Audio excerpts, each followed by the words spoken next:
The highest highs and the lowest lows in this game. My leg is completely dead. Rivalries and feuds between opposing teams or athletes are nothing new in the world of sport. The UFC is no different in that respect, and rivalries are a favorite of the fans. Arguably, there are not any current rivalries as volatile or contentious as the current one between Conor McGregor and Dustin Poirier, especially after that crushing defeat handed to McGregor in their most recent fight. So let's take a look at why Conor McGregor lost to Dustin Poirier.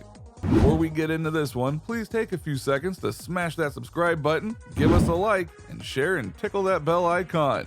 It is only a few seconds in exchange for a lifetime of gratitude from us. In the history of the UFC, there have not been many fighters as polarizing or as dominant as the legendary Conor McGregor.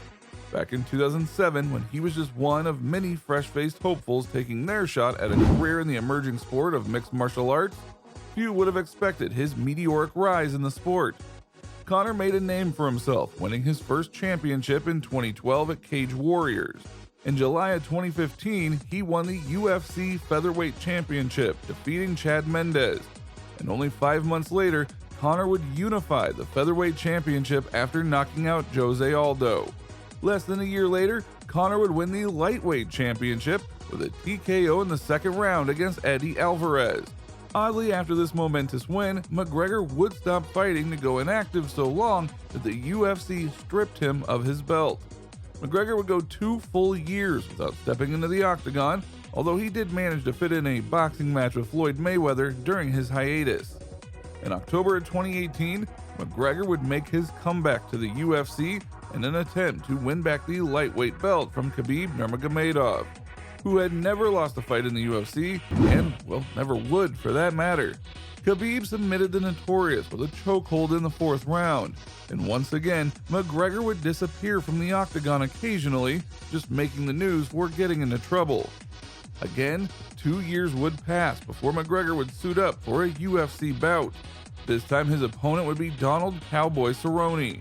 Many thought the selection of the aging Cerrone was done in order to assure McGregor a win. He was looking to make a comeback in the UFC. Cerrone, who had lost 2 fights in a row before facing McGregor and seemed to be on the downward slope of a mediocre fighting career, was exactly that, as the Notorious would decimate him with a kick to the head, ending the fight 40 seconds into the 1st round. While most people did not consider Cerrone a proper test for McGregor, it is safe to say the same assumption was not made about his next opponent, Dustin Poirier, who, despite being knocked out by McGregor 6 years prior, had been on a tear of high-profile wins since that loss.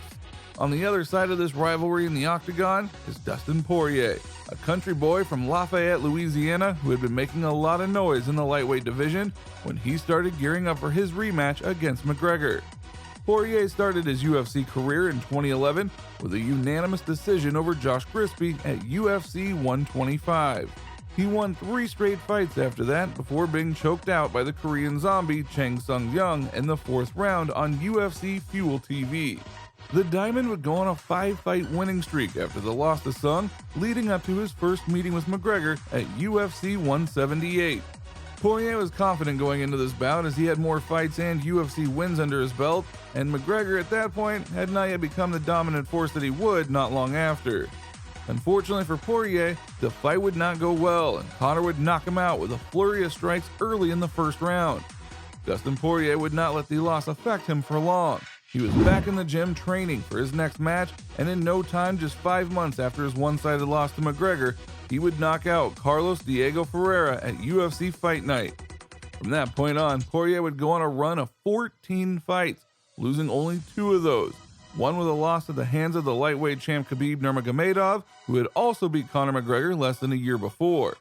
Dustin would claim another belt before facing McGregor, winning by decision on UFC ESPN over Dan Hooker. It would be 6 months before his scheduled rematch with McGregor, a fight that Poirier looked forward to after being handled so easily by Conor back in 2014. In the months leading up to the fight, both fighters threw barbs at each other, and each fighter predicted his decisive victory over the other. But it seems only one of them was taking the fight seriously. As Poirier was in the gym training, McGregor openly admitted he was training as hard as previous, and he made it clear that he did not perceive Poirier as a threat. However, things would come out unexpectedly for the Notorious. On January 24, 2021 at UFC 257 in Abu Dhabi, Poirier would have his shot at vindication against McGregor.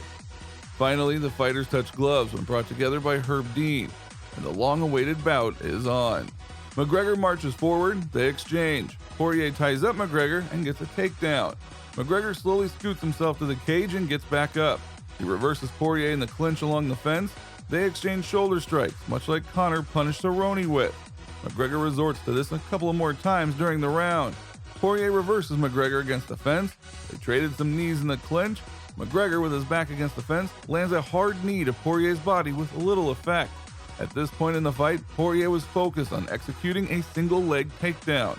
McGregor, who has masterful good wrist control, was able to reverse Poirier again. This is when both fighters started some trash talking to one another before McGregor stomped Poirier's foot.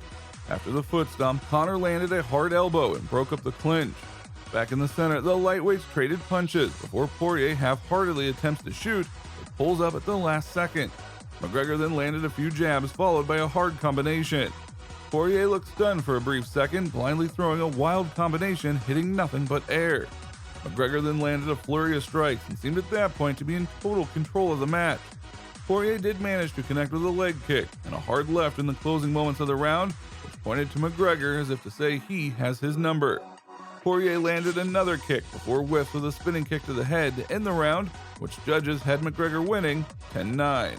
As the second round started, Conor seemed to be in control of the fight. After absorbing a low kick, he was able to land a hard combination on Poirier, backing him up against the fence.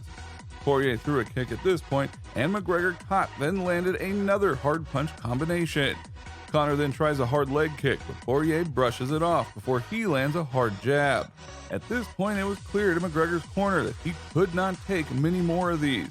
At this point, Poirier starts to pour it on, blocking a combination. He then landed a jab and a hard left, followed by two leg kicks, each blow making an obvious impact on McGregor's ability to stand, much less stay in the fight.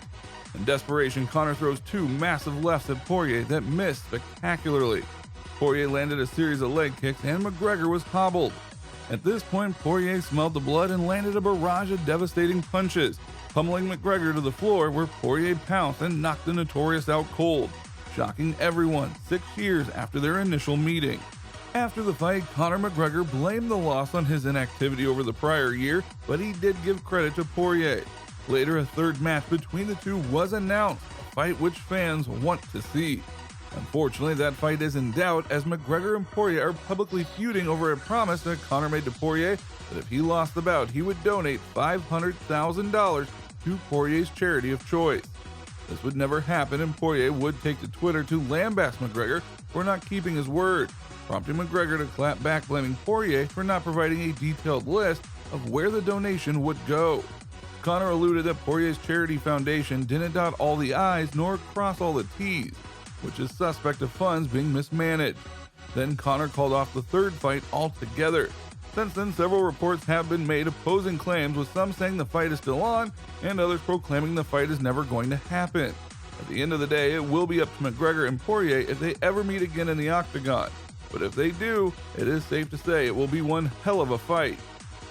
Whose camp are you in, Conor or Poirier? And what other bouts would you love to see? Give us your comments below, then be sure to like, subscribe, tinker that notification bell, then share the video with your Fight Club members.